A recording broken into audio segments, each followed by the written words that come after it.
클릭 감사합니다. 삼테크TV 김선표입니다. 반갑습니다. 이번 시간은 뉴딜 펀드, 혈서로 원금 보장, 투자할까? 오피스텔 대거 미분양, 아파트 가격 하락의 징조인가? 상가 투자 잘못하면 모든 것을 잃을 수 있다. 주의하자. 주식 열기에 주식 투자 어떻게 해야 할까? 라는 주제로 말씀을 나눠보도록 하겠습니다. 자, 신문 헤드라인 몇 개 보면서 말씀을 나누겠습니다. 자, 오피스텔도 주택수에 포함된다. 매우 충격인데요. 그래서 미분양이 속출되게 됐습니다. 상가 빈곳 늘고 임대료 하락됐다. 주식 고수 존니 한탄. 통합개미 단타 우려스럽다. 혈세로 원금 보장. 오락가락 뉴딜 펀드 논란. 사실상 원금 보장. 뉴딜 펀드 수익률은 얼마나 될까? 부총리 금융위원장 35%까지 보전, 마이너스 35%까지 보전. 사실상 원금 보장했다가 이후 재정 부담 비율 기본 10% 할 것이라면서 말 바꿨다. 금융위 재정 투입은 안전장치, 과거 관제펀드와는 다르다. 금융권 팔비특이 아니다. 자체 경영 전략이다. 이것은 이제 수식어에 지나지 않죠. 자, 잘 살펴보도록 하겠습니다. 자, 이른바 관제펀드들은 보통 이제 용두사미로 끝나는 경우가 매우 많습니다. 이런 전체를 밟지 않으려면 투자자들의 눈높이를 맞출 필요가 있는 거고, 투자자들도 냉정한 판단이 필요하겠습니다. 사실상 정부가 원금과 최소 1.5% 수익률을 보장하는 정책형 뉴딜 펀드를 발표했지만 시장은 결코 이제 곱지 않은데요. 무엇보다도 국민 혈세로 투자 손실을 메우는 것이란 포퓰리즘 펀드 논란부터 금융권 팔을 비틀어서 내놓은 단치 펀드란 비판까지 나오고 있습니다. 이런 가운데 금융당국 수장들은 35%까지 손실이 나도 공공 부분 재정을 통해서 보전을 해주겠다고 하겠다가 뒤늦게 기본 10%로 정정하는 것을 두고도 시장의 혼란을 이야기했다는 비판도 제기되고 있습니다. 이건 당연하죠.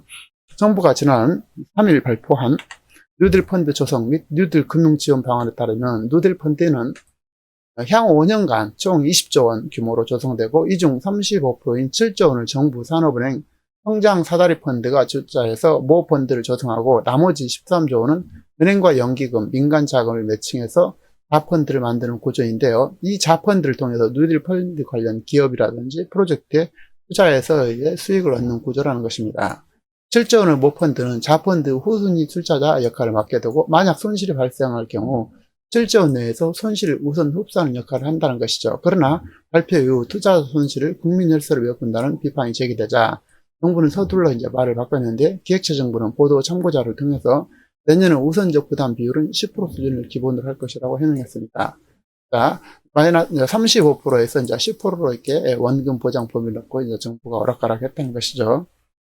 자, 9월 5일 금융권에 따르면 가장 논란이 되는 부분은 원금 보장 부분이 됩니다. 앞서 정부와 여당은 한국판 뉴딜 펀드 조성 방안을 처음 발표할 당시 원금 보장과 함께 연 3%대 수익률을 제시했습니다. 그러나 이는 투자 상품에서 손실이 날 경우 이를 보전해주는 행위를 금지하는 자본시장법 위반이라는 논란이자 정부는 이제 한 발짝 물러섰다는 것이죠.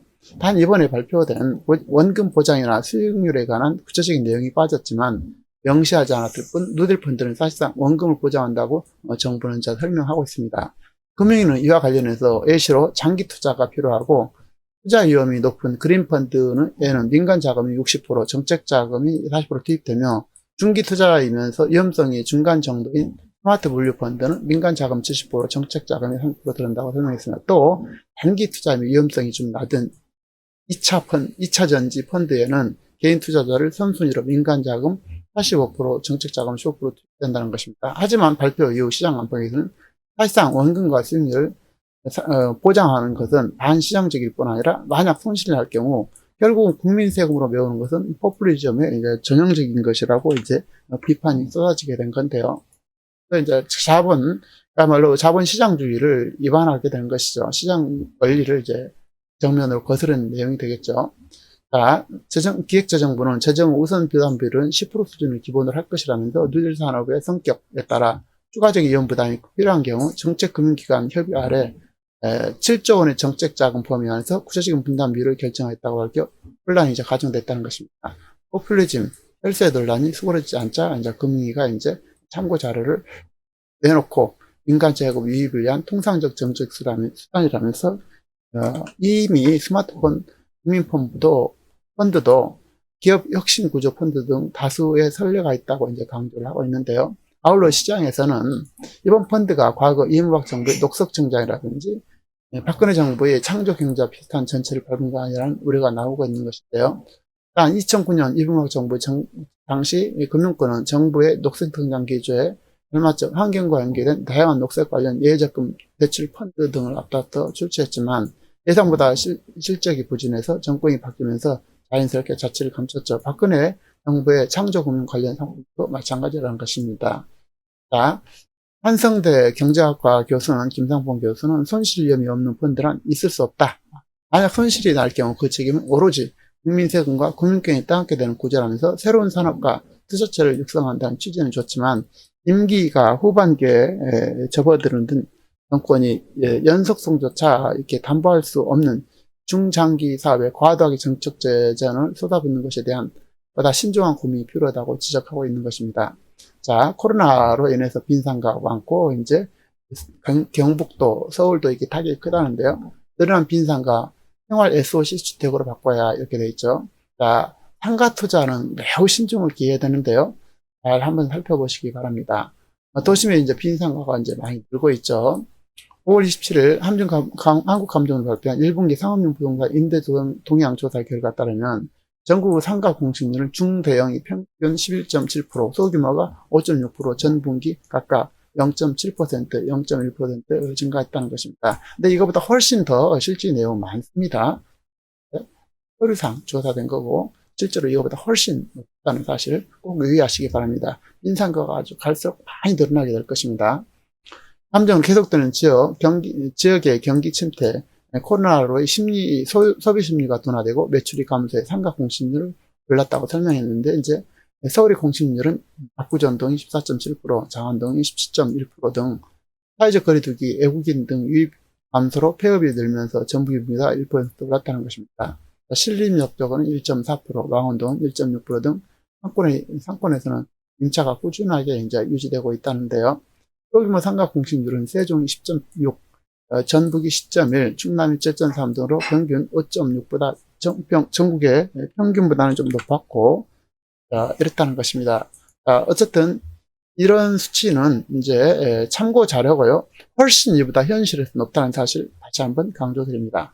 이에 폐업률을 낮추기 위해서 소상공인과 지원과 함께 인점포 상가를 생활 SOC 상해 간접자본이나 또는 주택으로 용도 변경하는 등 대안을 제시되고 있는 건데요.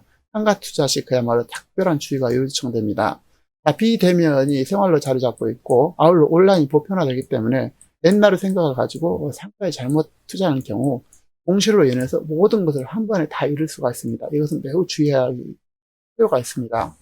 공실로 상가가 비어 있어도 관리비를 내야 되게 됩니다. 관리비가 매우 비싼데요. 생각보다 예상보다 매우 비쌉니다. 그래서 재산세, 각종 세금을 위한 관리, 또 재반 비용이 지속적으로 수반됩니다. 그래서 만일 융자라도 더더욱이나 여기다 받았다면 이자 감당에 아무리 큰 자산을 가지고 있어도 견디지 못하게 됩니다. 관리 비용을 납부하지 못하면 상가뿐 아니라 본인의 아파트, 주택, 모든 부동산의 경매 대상이 된다는 사실 반드시 유의를 하셔야 됩니다. 그래서 정말로 모든 돈을 털어서 예를 들어서 5억이 됐든 10억이 됐든 투자해서 상가를 샀는데 비어있다. 그러면 그걸로 인해서 그야말로 모든 재산을 잃을 수 있는 그런 구조가 바로 상가입니다. 상가 투자에 매우 유의하시기를 다시 한번 요청드립니다. 실물 경제 위축과 최저임금 인상 영향으로 경기가 침체됐던 골목상권이나 코로나 사태 이후 피해가 더욱 클 것으로 전망하고 이제 공실률이 이제 매우 높아지게 된다는 사실입니다. 전체적인 흐름은 이제 이것을 생활 SOC나 1인용 주택가구 등 다른 용도로 활용하자는 것이고요.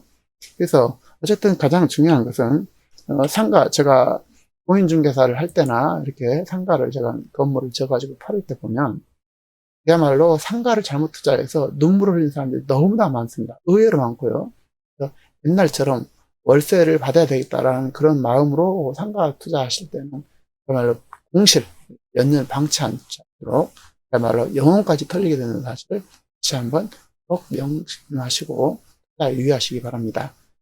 이제 오피스텔도 갑자기 이렇게 이제 청약이 이달이 되게 되는데 이유는 이제 핵심은 이겁니다.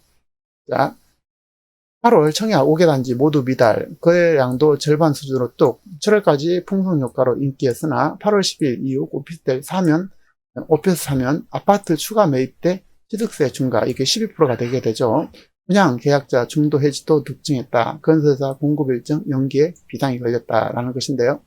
자, 이렇게 갑자기 6월까지 이렇게 쭉 늘다가 갑자기 뚝 떨어졌죠. 그래서 핵심이 이제 12% 취득세, 일가구 유주택에 해당된다는 것이 한마디로 얘기해서 8월 10일부터 부동산 취득세를 계산할 때 주거용 오피스텔을 가지고 있어도 주택으로 간주하도록 세법이 바뀌게 되었습니다.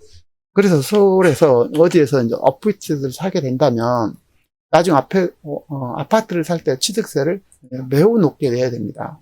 그래서 이제 차라리 돈을 좀 모아서 소형 아파트를 사는 편이 훨씬 낫다는 것입니다. 오피스텔 시장에 때아닌 한파가 몰아치게 되는데 지난 7월까지만 해도 전국 월별 거래량이 역대 최대치를 경신할 정도 시장이 활기를 돌았지만 지난달 들어서 상황이 급변화했다는 것입니다. 청약을 받은 오피스 단지가 전부 미달되고 거래량도 급감했는데요. 7월 10일 후속 입법인 지방세법 개정안이 8월 10일부터 시행된 게 이제 직격탄을 날렸다는 것이고, 부동산 취득과 중과 여부를 판단할 때 매수한 주거용 오피스텔을 주택으로 간주하게 됩니다. 그래서 이제 이거로 인해서 이제 오피스텔을 분양받을 때 엄청난 피해를 받을 수가 있는데요. 자, 360 공급됐지만 청약 신청자는 96명에 달했다는 것입니다. 그래서 이제 여기는 이제 광주 서구에 있는 센트럴 광천 더 버스트 오피스텔은 436개에서 오로지 9명만 신청했다는 것인데요. 자, 이제 오피스텔은요, 아파트에 비해서 가격 상승폭이 상대적으로 매우 낮습니다. 그 다음에 청약시장에서 인기가 떨어진 게 일반적이고요. 비선호 지역에서는 공급되는 경우 청약이 미달된다는 거, 하루도 이제 심진치 않게 있었지만, 이번처럼 전국에서 공급된 모든 단지에서 미달 사태가 나는 것은 이제 극히 드문 현상인데, 어쨌든, 오피스텔 한 채 사놓으면 향후 아파트 살 때 취득세가 8%가 부과된다는 것입니다. 주거용 오피스텔 3채, 2채 이상 산다면 취득세율은 이제 12%또 오르게 되게 되는데요. 자, 정부가 이것을 발표하자 건설업계는 그야말로 비상이 걸렸는데요. 분양 관계자는 7.10 대책 이후 분양 오피스텔 계약을 중도 해지하는 경우가 눈에 띄게 늘었다면서 건설사는 올해 하반기에 오피스텔 분양을 준비 중이었는데 시장 상황이 나빠져서 분양 일정을 미루는 고민 중이라는 것입니다. 당연히 이제 미뤄야 되겠죠. 그런데 오피스텔의 투자는 늘 이렇게 신중해야 됩니다. 왜냐하면 소형 아파트에 비해서 아무리 가치가 탁월해도 이익은 크지 않는 반면 늘 리스크가 크고 시간이 갈수록 상대적으로 이제 감가상각비가 매우 높아지게 됩니다. 더더욱 이치나 환경까지 나쁘면 절대 접근한다면 상당한 피해를 볼 수가 있다는 것입니다. 동학개미 우려스럽다. 이 부분 알아보도록 하겠습니다. 주식은 길게 보면 오르지만 짧게 보면 변동성이 큽니다. 따라서 10년, 20년을 뒤를 내다보고 길게 투자해야 하는데요. 당장 오늘 시장이 오르라는 것을 놓고 일비할 필요가 전혀 없다는 것입니다. 자, 중장기적으로 보면 주식시장은 이렇게 우상향하게 되죠. 그러나 중간에 매우 이렇게 변동폭이 큽니다. 사실은 이게 이제 1990년도부터 지금까지 비교했기 때문에 잘 안 나타나지만 그야말로 변동폭이 매우 큽니다. 이렇게. 그런데 이런 것에서 우리가 유의할 필요가 있다는 것이죠. 주식 투자함에 있어서 핵심을 말씀드리면요. 존리 메리츠 자산운용 대표는 2020년 서울 머니쇼에서 주식 투자를 노후 대비로 정의했습니다. 주식에 투자한다는 것은 내가 투자한 회사의 주인이 된다는 것이고 회사 임직원이 나를 위해서 일하게 한다는 것인데요. 회사가 창출하는 부를 분배받을 권리를 갖는다는 의미라고 말했습니다.